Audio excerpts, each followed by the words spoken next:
Another day and another scandal for the Democratic Party. They are now being accused of paying protesters to rage against Elon Musk, President Trump, and DOGE. And as a result, the House Minority Leader Hakeem Jeffries just released a video responding to these claims. Just got back to the Capitol. Another day, another lie from these people who are out of control.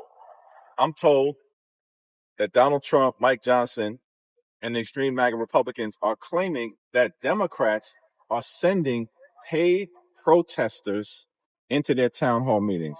What's wrong with y'all? What's wrong with y'all? We don't need to send paid protesters into your town hall meetings. The American people are with us all across the country. People are rising up to push back against the assault on the economy, the assault on hardworking families, the assault on our democracy, and the assault on Medicaid. We don't need paid protesters, bro. The American people are with us. You know what? That is a good question. What is wrong with y'all? Because you're out here trying to defend something that obviously can be proven just with a little research. We know that there are left-leaning organizations that have already organized and targeted these town hall meetings. They have put out actual marketing materials, getting the people that support their organizations to show up to these meetings.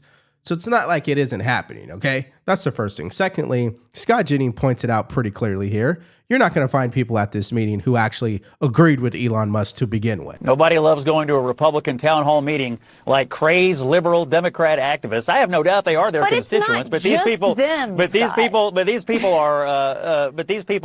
they hated Donald Trump before, they hate Donald Trump today, and they're professional complainers when it comes to Republicans. Look, I guess you could take any of these conversations seriously, and the way to handle it is to stand up there and calmly and clearly explain that we've inherited a mess. The American people have entrusted the Republican Party to get us out of the mess. It's going to take a lot of work to get us out of the mess. And here's what we're doing to do that. We're going to fix immigration. It's already happening. We're going to unleash American energy. That's going to be part of the reconciliation bill. You know, we're going to have less chaos in the world. And that's what Donald Trump's trying to do by negotiating an end to the war in Ukraine and get the Middle East under control. I mean, the Republican priorities are not complicated and they're very clear. But let me just tell you, having been to many of these town hall meetings over a 25-year career in politics, a lot of the people that show up at these things are there because they're committed partisan activists, not because they wandered in because they had some concern. I don't doubt that they are actual constituents, but if you think somebody that showed up with a hand-painted sign at a town hall meeting came in undecided, I got news for you. It just doesn't work that way. And now Democrats are even doubling down because tomorrow President Trump will be delivering his address to a joint session of Congress. And as a result, you have Democrats who are boycotting this address, and they're going to host their own town hall meetings as a result. Let's hear their excuses on why. Instead of attending, you've decided to host a town hall in your home state. Why take that step? That's what my constituents want. That's what Oregonians, many of them, told me that they were interested in. They said, we want to hear about Social Security. We want to hear about Medicaid. We want to hear about fighting fires. We want to hear about our veterans. We're not interested in hearing about the Donald Trump alternate reality. So that's why we're doing it. I've had more than 1,100 open to all town hall meetings. And when there are big questions on the line, that's what Oregonians expect. This is absolutely a petty move from the Democratic Party, no question. Okay. Secondly, they're trying to bring federal workers who have been fired to the joint session of Congress tomorrow. Now, if that's not petty, I don't know what is. I think that's a huge distraction. It's not something I would ever picture Republicans doing. But again, we're talking about Democrats. Can't put anything past these people. Now, they do have a reason on why they want to do this. Hear it for yourself. Well, Chris, it's about real impact, right? Individuals who are not amorphous federal workers who are a part of the blob in Washington, D.C., but people who you might go to church or synagogue with, people whose kids you go to school with your kids. These are real folks who are counting on jobs. Yeah, they're federal workers, but they're workers. And what Donald Trump and Elon Musk and Republicans are doing, it seems like, is creating an entire class of unemployed Americans who are unemployed for really no reason other than the fact that Donald Trump and Elon Musk feel like it's time to take a hatchet to the federal budget and not do it strategically. Also, beyond what Democrats are doing here, Chris, in terms of the storytelling, I think it's important the impact that's being felt in Republican areas, Republican districts like Jen Kiggans, Congresswoman of Virginia, Tom Cole, Congressman of Oklahoma. These are places that have high propensities of federal workers as well. So this is not just a story that's just told in the corridors of Washington, D.C. or in blue states across the country. It's really impact that's felt all over the country. And I think Democrats are going to underscore that this week. Okay, so what is an example of Democrats underscoring their message to President Trump and Elon Musk? Well, here's an example of that today. My question to Elon Musk, and what the hell are you doing here in America? Go back to South Africa. So my only thing is, this is supposed to be the party of democracy, DEI. This is the type of rhetoric that they're running with? They're thinking that's going to help them be successful? Of course it's not. Telling Elon Musk to go back to South Africa, give me a break. Now, the governor of New York, Kathy Hochul, went on to CNN this morning, and she has a plan in regards to federal workers who have lost their jobs. She wants to hire them in her state. You hosted a roundtable this morning with workers hit by those federal job cuts. What kind of impact is this having in my home state of New York?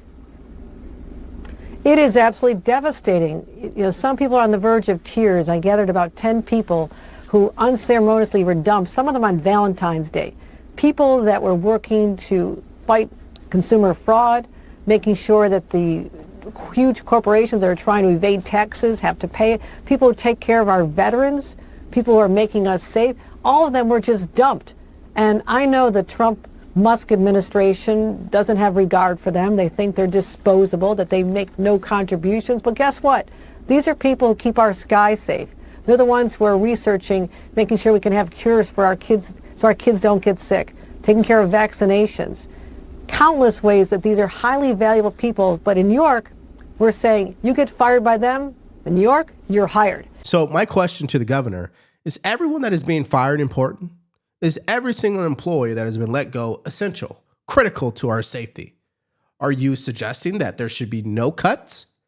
If you are agreeing with cuts, how much?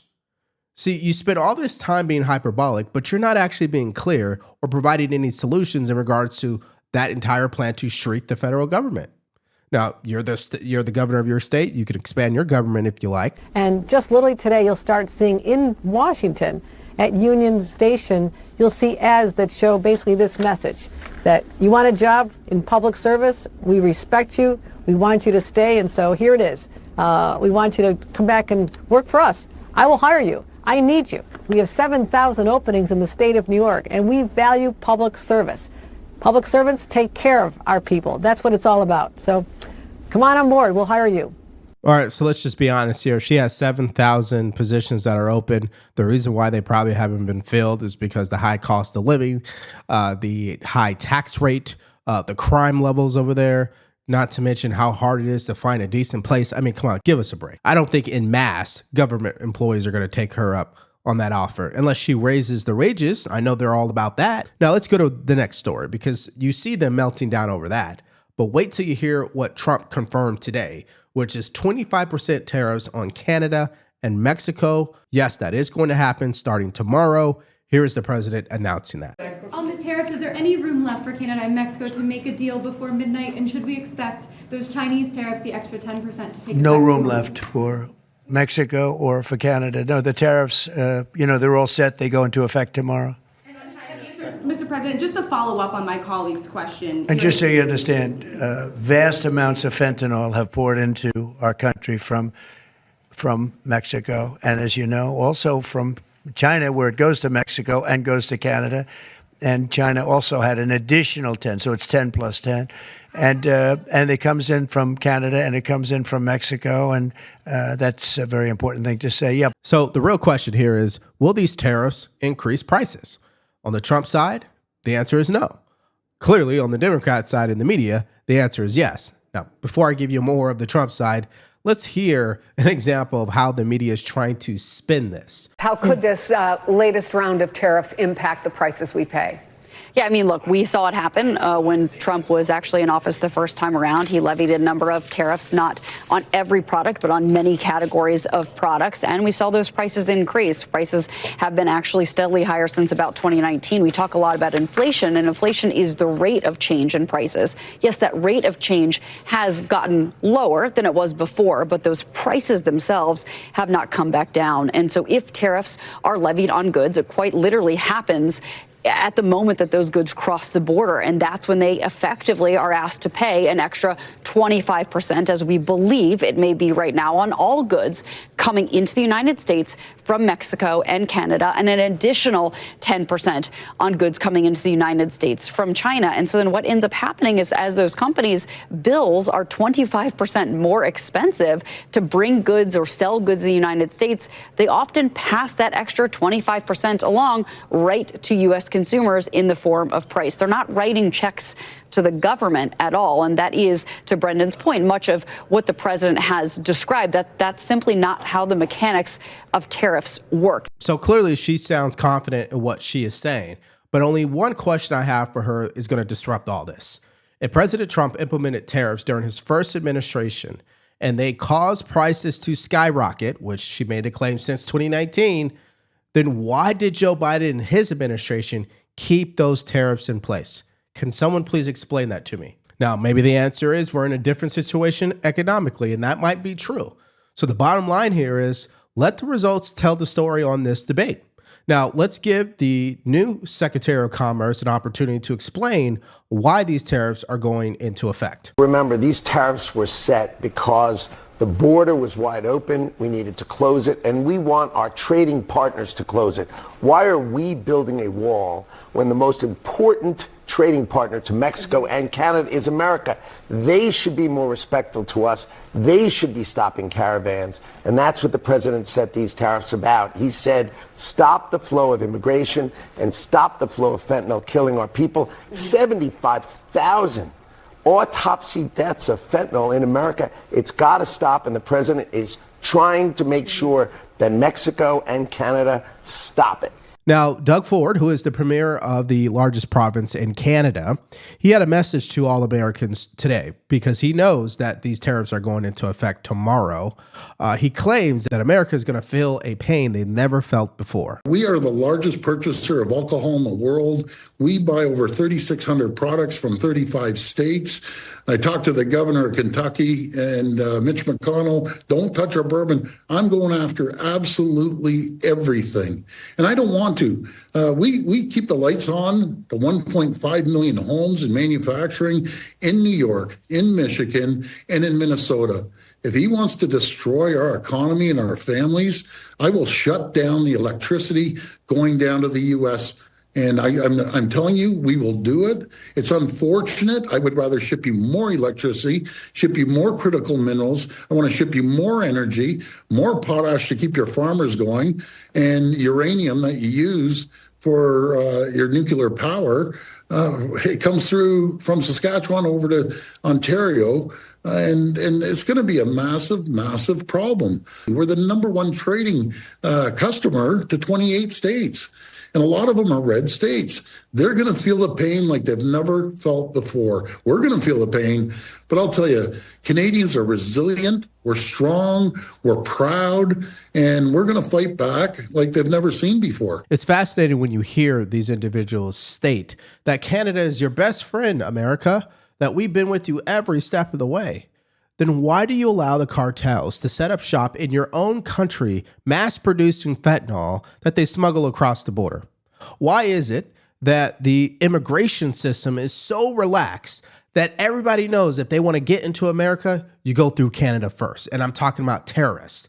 Why is that? So he wants a trade war with America, which clearly is not a smart thing because they need us more than we need them. But he's going to talk tough, and that is to be expected. That's the difference between Canada and Mexico, clearly. And this brings me to the question of this video. What do you think of the strategy from the Democrats?